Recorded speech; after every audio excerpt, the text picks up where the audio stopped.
New York, flew the Somali flag over City Hall July 1st.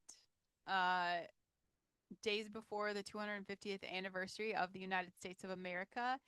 And on that same day, the city of Buffalo announced it was canceling its 4th of July fireworks celebration, citing a lack of suitable, safe, and accessible location. There was no location for an American Independence Day celebration in Buffalo, New York, but there was a flagpole for Somalia's Independence Day at City Hall. Columbus, Ohio did the same thing, raised the Somali flag over a state capitol building in a red state 3 days before this country turns 250 years old. Hey, you guys, in case you're new here, I am Brandon Lynette. This is Faith and Fire, God and Country. And I feel like I have a lot to say today. I know you're not shocked. Every episode brought to you by Super Patch. We've got liberty and freedom every single day. BrandonLynette.superbatch.com. Make sure you guys have subscribed to the Listen Bitch podcast, okay? I just tipped over 600 episodes of that show, and y'all, I think my fire's getting brighter and my voice is getting stronger. So I'd say head over there. Um, yeah, this Buffalo situation. Ugh, the city of Buffalo has a significant Somali uh, community. And July 1st is their Independence Day. So I guess this is technically a planned cultural celebration. Um, but it really does feel like a spontaneous replacement of American patriotism. Okay. What is crazy is that you are a city in the United States of America. You find a flag. I mean, if we're excited about our history and our country, why are you in the United States? Like coming here to celebrate, honor all of these things for your it just seems very odd to me. You find a flagpole, you create an event, you got city officials and community coordinates to celebrate the independence of a foreign nation. And in the same week, you tell your own residents that you can't find a location to celebrate the independence of the country whose of those residents we actually live in. The city of Buffalo, where July 4th has been celebrated for 250 years, suddenly couldn't find a spot. But the Somali flag goes up just fine. I don't have to tell you what's happening in cities like Buffalo. You guys can see it. The same cities that can't afford to celebrate America can always afford to celebrate someone else. The same leaders who say there's no budget, no location, no resources for thing their own constituents have done every year of their lives can find every resource in the world the moment a voting block they want to cultivate is asking for something. You guys, is this is not about Somali people, okay? The Somali people who live in Buffalo came to this country for a reason. Most of them are here because Somalia is not a place you stay if you have any other option. I don't know. Is my question for them? Maybe the question I have is not for them. The question I have is for our elected officials who decided that a foreign flag over City Hall was the priority in the week America turns 250. In fact, why would a foreign flag be a priority at all in the United States of America? I'm not going to go to France and go to their Capitol building or whatever shit they have over there and raise the American flag. I'm not going to do that. But these questions without any clean answers, it's it's frustrating. It's frustrating.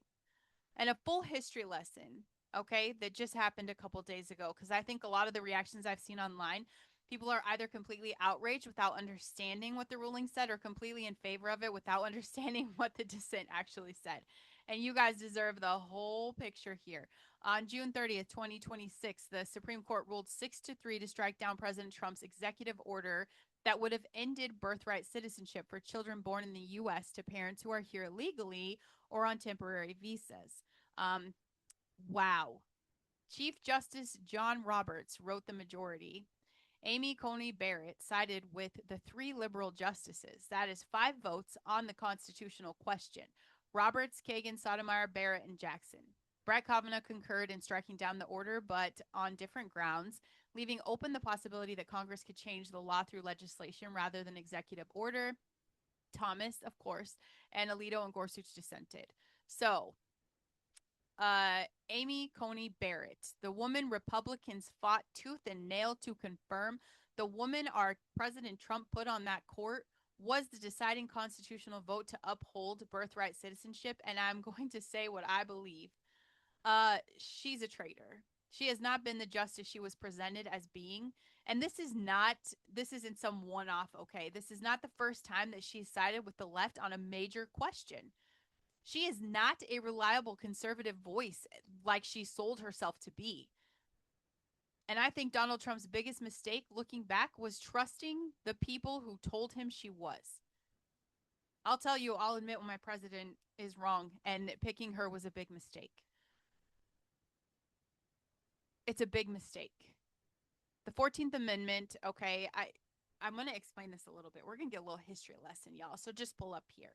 14th Amendment says that all persons born or naturalized in the United States and the subject to the jurisdiction thereof are citizens of the United States. Those 6 words, subject to the jurisdiction thereof, that's the entire fight. On May 30th, 1866, the man who wrote the Citizenship Clause, Senator Jacob Howard of Michigan, stood on the Senate floor and explained exactly what he meant by those words. And he said this will not, of course, include persons born in the United States who are foreigners, aliens who belong to the families of ambassadors or foreign ministers accredited to the government of the United States, but it will include every other class of persons. It settles the great question of citizenship. You guys, read the sentence. Read the sentence.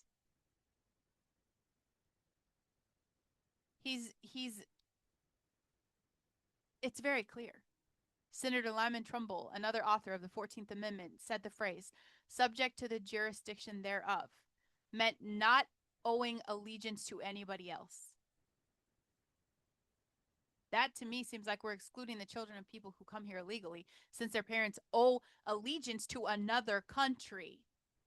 Roberts responded in his majority opinion by citing the 1898 Wong Kim Ark case, which held that children born to Chinese immigrants were citizens, and noted that this precedent has held over 125 years. He called birthright citizenship a promise kept to the Constitution framers. Here's what I believe. You guys, this is what happened. The 14th Amendment was written for one purpose, to make freed slave citizens after the Supreme Court had ruled in Dred Scott that black people could never be citizens. It was written for people who had forcibly been brought here, who had no other country, who were fully present and embedded in American society. It was a protection of the slaves. It was not written to guarantee that crossing the border and giving birth on American soil automatically produces an American citizen who can anchor their entire family to permanent residency. That outcome was not the problem that Jacob Howard was trying to solve.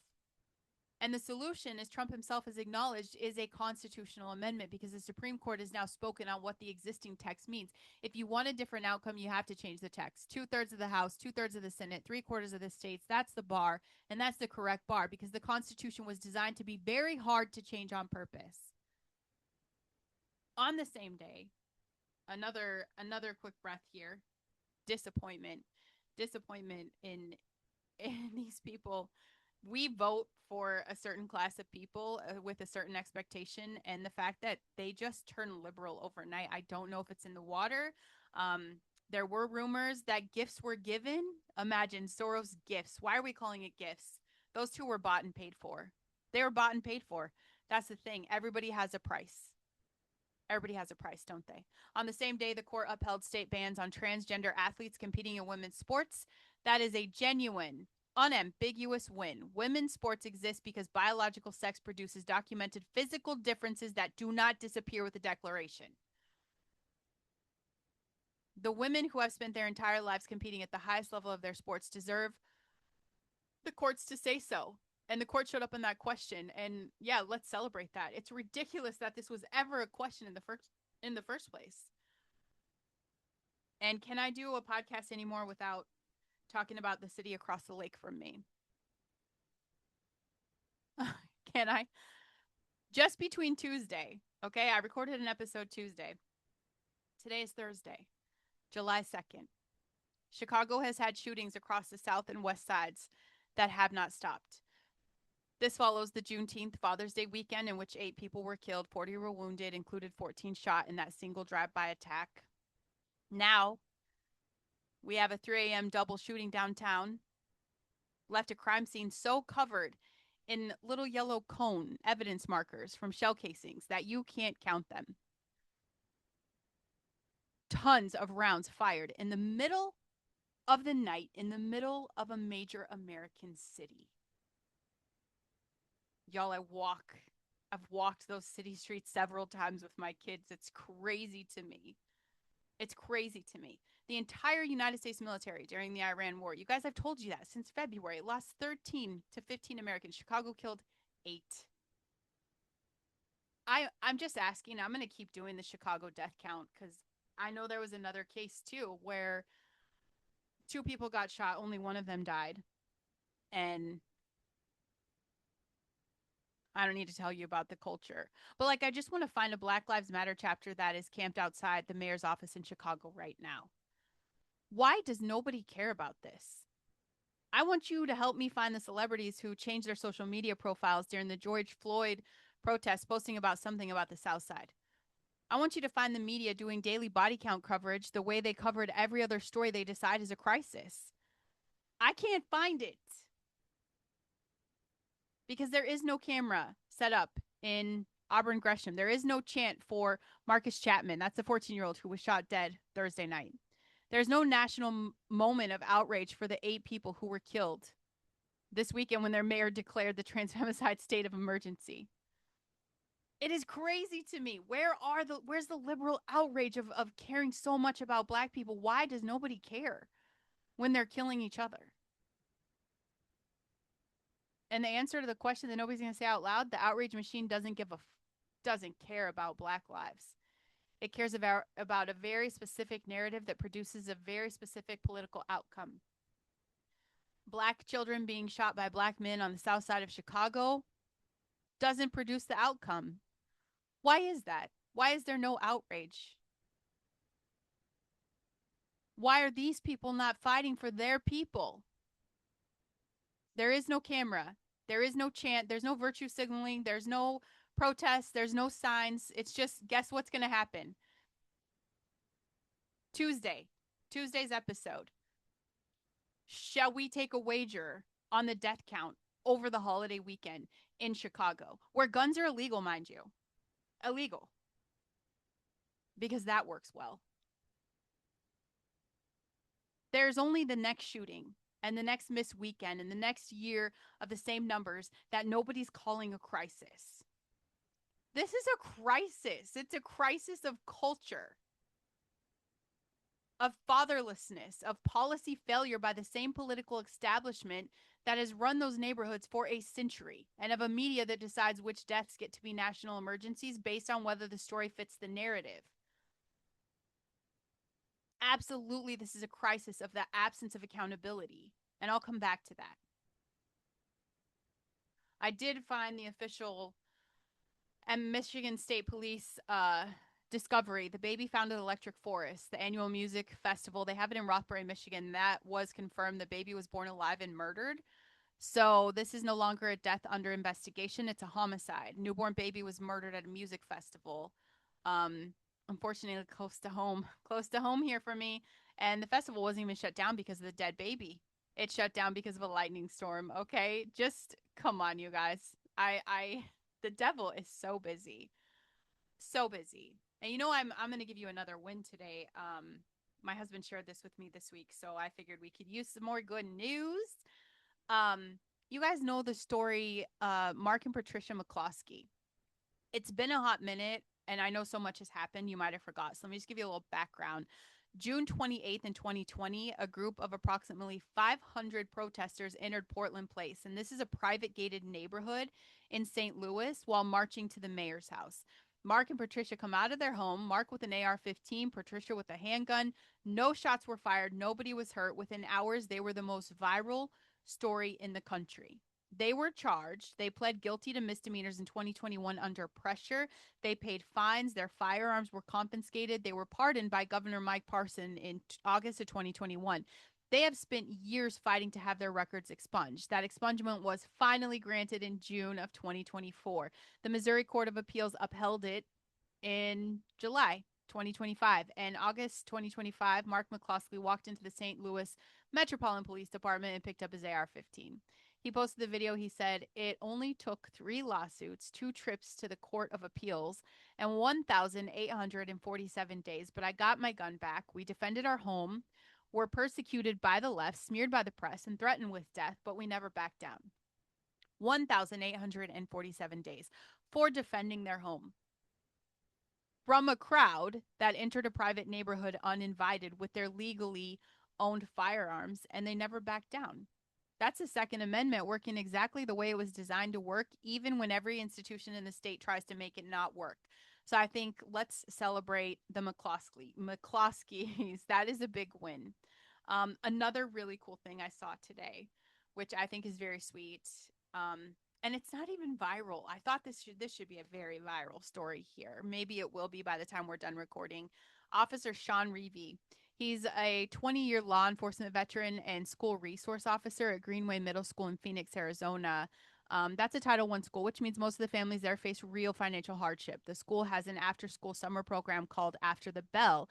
Every year they do a celebration at the end of the program, but this year their funding fell through. Program coordinator Katie Jenkins reached out to Officer Reavie. She told him what she needed. He paid it. He rented all 144 seats at Harkins Scottsdale, so the 7th and 8th graders in the program could have a private screening of Toy Story 5. He bought every single one of them popcorn, candy, and a drink. The total was under $2,000. He said if they needed more, he would have given more. For several of those students, you guys, it was the first time they'd ever been inside a movie theater in their lives. Before the movie started, he told them something. You know, they're like, "How do we pay you back?" They're very grateful, very excited. And he said, "As you get older in life, help other people as a payback to me. Would you do that? That's all I ask." You want to know how I found this story on a mainstream news outlet? I didn't. It was buried in local Phoenix coverage and a personal social media account. Actually, no, I found it on X. It's an account I follow on X. The same media ecosystem that will run 3 days of wall-to-wall coverage of a celebrity arrest couldn't find 2 paragraphs for a cop who spent $2,000 of his own money to give 100 kids their first movie theater experience. You know why? Because there's no rage bait here. That's just a good person doing a good thing for kids who need it. And rage bait is the product. Good men doing good things, that doesn't sell advertising. His name is Sean Reavie. Say it, remember it, and then go do something that doesn't make the news. And I also want to take a second to talk about this because I thought it was really cool. Very patriotic. I mean, I got the chills, okay, watching the video. I'm like, wow. President Trump flew into North Dakota. He boarded the Freedom 250 train. That's a 5-car train painted red, white, and blue. He rode it into Medora, North Dakota, which is a small town in the Badlands. Waiting for him when he arrived were horseback riders portraying Theodore Roosevelt's Rough Riders, the first United States volunteer cavalry. The unit Roosevelt re-signed his position as Assistant Secretary of the Navy to go recruit and lead during the Spanish-American War. The men who charged up San Juan Hill on July 1st, 1898, 128 years ago to the day. Those horseback riders escorted Trump's motorcade through the Badlands to the Theodore Roosevelt Presidential Library. This is a brand new 96,000 square foot living museum, but directly into the landscape that shaped Roosevelt's identity. Trump got to cut the ribbon. He was the library's first visitor. He gifted Theodore Roosevelt's Medal of Honor to the library during the dedication ceremony. Y'all, go watch the video. Like, you watch these guys riding the horses, and I mean, if you don't get some kind of fuzzies or chills or just like, I don't know, are you American? Because that's what patriotism looks like when it's done right. Those weren't words. I mean, we've got a freedom train into the Badlands, a cavalry on horseback, a president honoring a president who understood that the American character is forged in hard places by hard people who refuse to quit. Roosevelt said, "It is not the critic who counts, not the man who points out how the strong man stumbles or where the doer of deeds could have done them better. The credit belongs to the man who is actually in the arena." I say it every day. We're in the arena. This happens 2 days before the 250th birthday of this country. That's the right thing to be showing the world. a president in the arena, in the Badlands, escorted by cavalry on a freedom train. I want to talk about Nehemiah. 12 chapters. You guys should read this. I mean, you literally could do it in under 45 minutes, but I'm going to help you here. Just kind of fill you in so you don't have to miss the rest of the show today. Nehemiah was a cupbearer to King Artaxerxes of Persia. And I know I don't say the names right, you guys. I love you for not calling me out on that shit. One of the most trusted positions in the most powerful empire of his era. He had comfort, he had access, he had security. Then he got a report from home. The walls of Jerusalem were broken down. The gates had been burned. The people who had returned from exile were in disgrace and great trouble. And the text says Nehemiah sat down and wept. He mourned for days. He fasted and he prayed. Not immediately, not putting on a big show. He just sat with the weight of what he'd heard before he did anything about it. Then he went to the king and asked for permission to go rebuild. So Nehemiah arrives in Jerusalem at night. He doesn't announce himself. He doesn't call a press conference. He went out alone in the dark and surveyed the damage himself. He walked every broken section of the wall, every burned gate. He wanted to see this with his own eyes. Then he gathered the people and he said these words, "Come, let us rebuild the wall of Jerusalem that we may no longer suffer derision." They started building. And immediately the enemies appeared. Sanballat, Tobiah, Geshem, they mocked, they laughed. They said, "What are these feeble people doing? If a fox goes up on it, he will break down their stone wall." Here's what Nehemiah didn't do. He did not stop and debate them. He did not call a hearing. He prayed. He posted guards. He armed the workers. Half of them held tools. Half of them held weapons. Every man had one hand on the work and one hand on a sword. And he told them, "Do not be afraid of them. Remember the Lord who is great and awesome, and fight for your brothers, your sons, your daughters, your wives, and your home." The wall was finished in 52 days. When the enemies heard it, the Bible said they were afraid and fell greatly in their own esteem because they perceived that this work had been accomplished with the help of God. I want you to look at everything I've talked about today, and I want you to hear Nehemiah's words underneath all of it. Buffalo City officials who flew a foreign flag and canceled fireworks, they are counting on the wall staying broken. They're counting on you being too tired, too busy, too demoralized to show up and say something. The Supreme Court that handed down a ruling you disagree with, the answer is a constitutional amendment. That takes organizing, showing up, voting, demanding your senators put it on the floor. That is building the wall while the enemies mock from the inside, from the outside. The media that won't cover 8 people dead in Chicago again, but will run the Somali flag story on the loop. The answer is this show. Your voice, the 2,000 people who share this episode with someone who wasn't going to hear it any other way. The McCloskeys built back after 1,847 days. Officer Reavie, $2,000 to give kids an incredible experience. Our president being escorted by Rough Riders. You guys, none of these people were waiting for perfect conditions. They picked up the tools and they worked. One hand on the tool, one hand on the sword, eyes on the reason. This is for our brothers, our sons, our daughters, our wives, our homes. That is July 4th. That is 250 years. That is the wall being rebuilt right now, section by section, by the people who love this country enough to stay in the fight when it would be so much easier to stop. I want to speak to the person who's been listening to this whole episode and feels the weight of all of it pressing down. Because we have the shooting victims. We have a murdered baby. We have a justice that turned her back on her people. Foreign flag flying in America.